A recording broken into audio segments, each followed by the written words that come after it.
on, today I'm gonna show you how you can freeze panels in Microsoft Excel. First, go to the column you want to freeze, in my case the A column, then to the View tab, Freeze Panels, and you have here three options. First,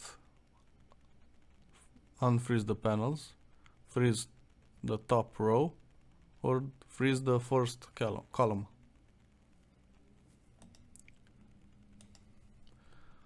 I select to freeze the column.